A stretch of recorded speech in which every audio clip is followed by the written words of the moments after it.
What's cracking, fam? What's cracking? Your boy Unk No Punk. Unk No Punk. Well, another one just for you, fam. A little quick, short one. I said I made a video about this Carmelo Anthony day, right? I didn't have much I say details on what's going on and things like that.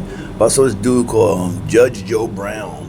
He was on the show, this female, right? And he's trying to justify that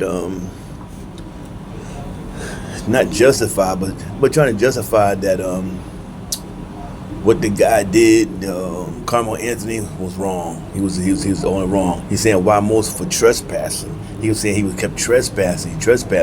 Saying if someone trespass on your property, you have the right to put your hands on them and all this shit there. George Brown, get the fuck out your old ass up. Shut the fuck up, that bullshit there. Yeah. You might be a judge, you know the laws and things like that, but we're not that goddamn stupid.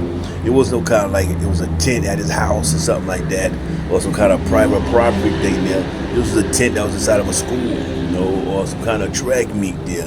If it's pouring down rain and he's a student at some school there, why he can't go under the tent and get some shelter from the damn rain?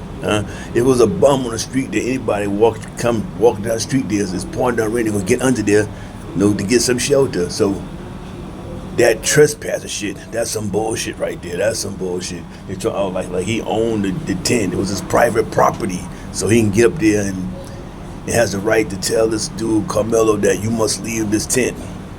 You don't own that goddamn tent. You know what I'm saying? You can't tell him to leave there. All of a sudden, like I say this here, Judge Joe Brown said, "Oh yeah, he can tell him. He can even put hands on him."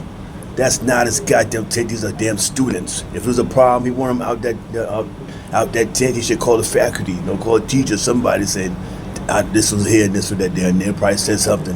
When it stopped raining, if they fucking humane. But like I told, this out there in Texas, there. I seen two pictures of the two twins. The typical Texas white boys, with the AR-15s, with the camouflage hunting suits on and shit like that, there, right? I tell you, that's how it is out there in Texas. Yeah, that's how it is out there. So therefore, you might say, why he carrying a knife at school?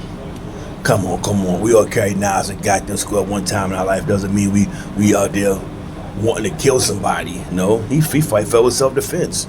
Maybe he had some other goddamn incidents around this goddamn Texas there. These plain old Frisco, Texas, where these racist white people live at there. Maybe he had a couple incidents where he feel that I gotta carry me a goddamn knife. You know what I'm saying? I gotta protect myself. And you goddamn right there. And by tell you like this here, before it's all that you would say he was right, he was wrong, but the other white guy was right for trying to get him out of there. He said he grabbed him, pushed him outside the goddamn tent, and they say, "You put your hands on me again, watch what happened." They put his hands on him again, so he stabbed his fucking ass.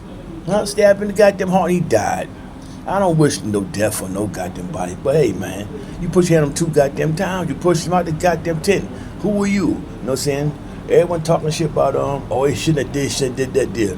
If you live in a stand your ground law, or stand your ground state, say you're in your car, right?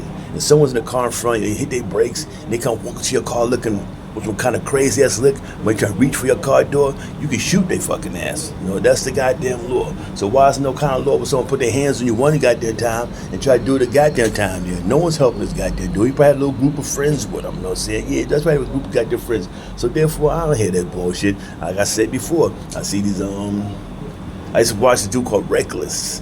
That's about the second video I saw. I watched the whole thing, but 2 minutes I cut it off. These are the same goddamn dudes, whatever, or anybody there that's trying to say that this black guy, he's guilty of what he did.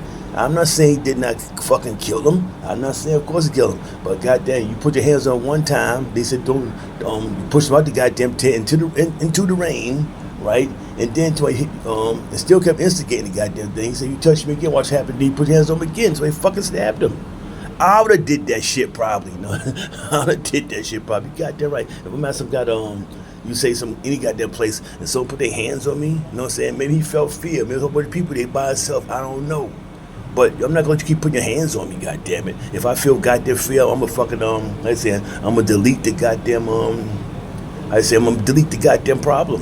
And that's what happened to the goddamn. It's a sad goddamn thing that shit happened, but why is the goddamn dude jumping up in his goddamn face trying to make him leave a goddamn tent? Why did he put his hands on him and forced him out the tent back into the ring, and why did he put his hands back up on the goddamn again? I don't hear that goddamn shit. Free Carmelo Anthony, Unc No Punk, and I'm out, fam. Peace.